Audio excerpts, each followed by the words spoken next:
सरकार बालू, शराब, जमीन, आर्थिक और साइबर जैसे संगठित अपराध से जुड़े लोगों पर अब कठोर कार्रवाई करेगी। ऐसे माफियाओं पर नियंत्रण के लिए बिहार अपराध नियंत्रण विधेयक 2024 का प्रारूप तैयार किया गया है। आज यह विधेयक विधानसभा में पेश किया जाएगा। यह कानून 1981 के कानून का स्थान लेगा और नए कानून से डीएम और पुलिस इंस्पेक्टर को सख्ती मिलेगी। तो डीएम किसी अपराध को राज्य से बाहर निकालने का आदेश भी जारी कर सकेंगे। इंस्पेक्टर स्तर के पुलिस अधिकारी को गैंगस्टरों की तलाशी का अधिकार भी मिल जाएगा। जिलाधिकारी के पास वारंट जारी कर गिरफ्तार कर जेल भेजने और बेल देने का अधिकार होगा।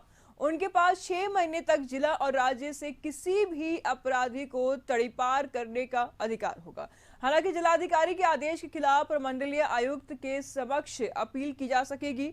बिहार पुलिस अब किसी भी संदिग्ध व्यक्ति को बिना वारंट के भी गिरफ्तार कर पाएगी। उसे कार्यपालक दंडाधिकारी के सामने पेश किया जाएगा। इसके बाद उसे हिरासत में रखा जा सकता है। आम आदमी को लेकर भी इस कानून में कुछ है और वह ये है कि निजी सीसीटीवी लगा रखा है और तो 30 दिनों का वीडियो सुरक्षित रखना अनिवार्य होगा।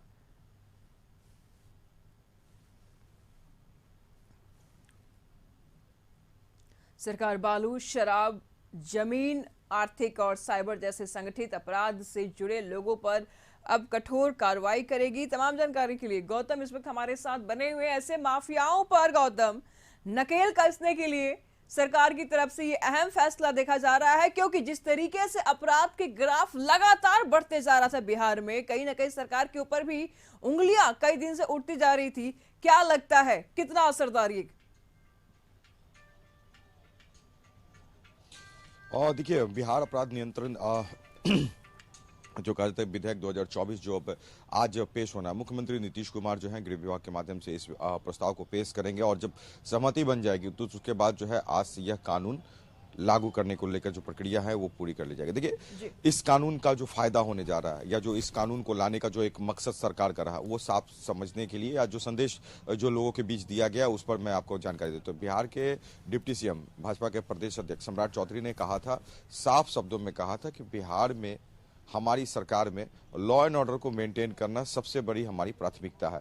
उस प्राथमिकता के तहत जो गड़बड़ियां करने वाले लोग हैं, शराब, बालू और भू माफिया, सबसे ज्यादा सक्रिय इन लोगों की तरफ से जो है आपराधिक घटनाओं में संलिप्तता पाई गई है। इन तमाम चीजों को लेकर जो कहा जाता है कि पुलिस को जो एक पावर है या जो कहा जाता है कि जिलाधिकारी को जो एक पावर था, उन जो कहा जाता है कि उन जो है पावर में जो है संशोधन किया गया और उन्हें और शक्तिशाली से जो है उन्हें इम्प्लीमेंट कराने के लिए उन्हें पावर ये दिया गया है कि अब आप जो है किसी भी बाध्यता से खुद को अपने आप को ना बांधे। अगर अपराध करने वाले अपराध कर्मी हैं तो उनको गिरफ्तारी करने के लिए जो जांच करने के लिए जो आदेश को जो लेने की एक जो प्रक्रिया होती है, जो समय उसमें विलंब होता है, उन तमाम चीजों का जो एक जो कहा जा सकता है कि विलंब होने की प्रक्रिया या जो कहा जा सकता है कि जो समय जो बीतता है जिसमें अपराधी फरार भी हो जाते हैं या जो साक्ष्य को मिटाने की जो कोशिश होती है वो ना रहे। देखिए, बालू माफिया, शराब माफिया और भू माफिया, इन तीनों पर जो कहा जाता है कि सख्ती से जो काम होना है ये कानून के माध्यम से किया जाएगा। जिस तरह से पावर जो इम्प्लीमेंट लाया जाएगा इस कानून के लागू होने के बाद,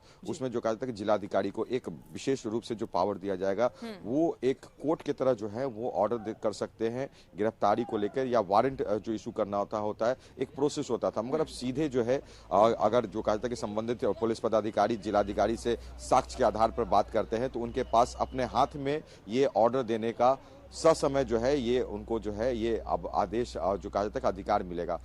खास बात ये होगी कि समय की जो कही जा सकती है कि जो एक जो कहा जाता है कि जो एक उपयोगिता जो होनी चाहिए थी कानून को जो पालन करने में या जो अपराध को रोकने में, उसमें जो विलंब होता था और इसका फायदा अपराधी कहीं ना कहीं उठाते थे। हाँ, और उन तमाम चीजों को गौतम इसीलिए कई सारे गाड़ियों को भी दिया जा रहा है पुलिस विभाग को, ताकि जांच में किसी प्रकार कोई देरी ना हो, कोई लेट लतीफी ना हो। पुलिस इंस्पेक्टर को भी एक अलग से ही पावर दिया गया है। हालांकि डीएम किसी भी अपराधी को राज्य से बाहर निकालने का आदेश जारी कर सकते हैं और इंस्पेक्टर की अगर बात करें तो इस तरह के पुलिस अधिकारी को गैंगस्टरों की तलाशी का भी अधिकार है, बेल का भी अधिकार है, वारंट का भी अधिकार है।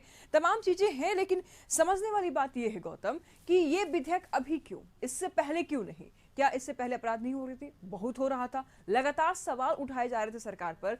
24 और 25 के चुनाव नजदीक है, एनडीए की सरकार है बिहार में, ये अहम फैसला अहम समय पर क्यों? पहले क्यों नहीं?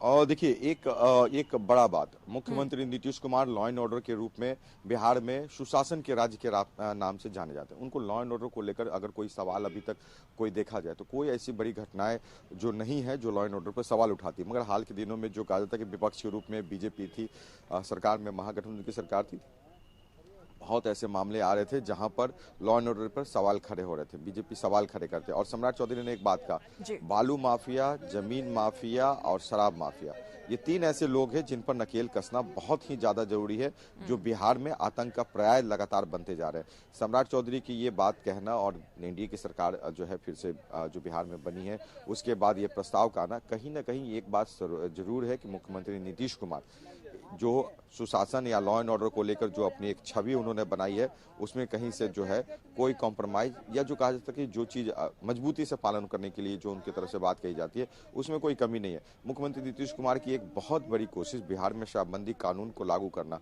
और लगातार कई तरह के विरोध, कई तरह के राजनीतिक गलियारों से जो है खबरें जो आती थी कि इस कानून को लेकर बहुत सारे संशय हैं, संशोधन की बात होती है, मगर मुख्यमंत्री नीतीश कुमार का एक जो फैसला रहा, उस फैसले पर वो लगातार कायम है। और हाल के दिनों में जो मद्य निषेध दिवस का जो कार्यक्रम हुआ था, उसमें उन्होंने कहा था कि जब तक मैं मुख्यमंत्री के रूप में रहूंगा, जब तक मेरे क्षेत्राधिकार में ये कानून को लागू रखने का जो है हक रहेगा, तब तक ये कानून मैं खत्म नहीं होने दूंगा। बहुत सारे लोग ने बहुत तरह की बातें कही कि राजस्व की कमी हो सकती है, पर्यटक नहीं आएंगे, इन तमाम चीजों को देखते हुए भी जो है मैंने इस आदेश को लागू किया और बिहार के लोग इन चीजों से खुश हैं, महिलाएं खुश हैं। बिल्कुल ये गौतम, इसमें कोई दो राय नहीं है कि क्रिमिनल एक्टिविटीज के कारण जो बाहर से लोग आते हैं बिहार में, चाहे वो घूमने के लिए आए या टूरिस्ट बन करके आए, उनमें भी असर देखने को मिलता है। वो लोग नहीं आ पाते हैं because of the crime reports जो होते हैं बिहार से जाते हैं वो। अच्छा, सवाल ऐसे में ये भी उठ रहा है गौतम कि नीतीश कुमार के हैंड में पहले भी गृह मंत्रालय था, अभी भी गृह मंत्रालय है, और इनके अंडर में तो सब कुछ आ जाता है। पहले लॉ एंड ऑर्डर इतना इफेक्टिव नहीं था,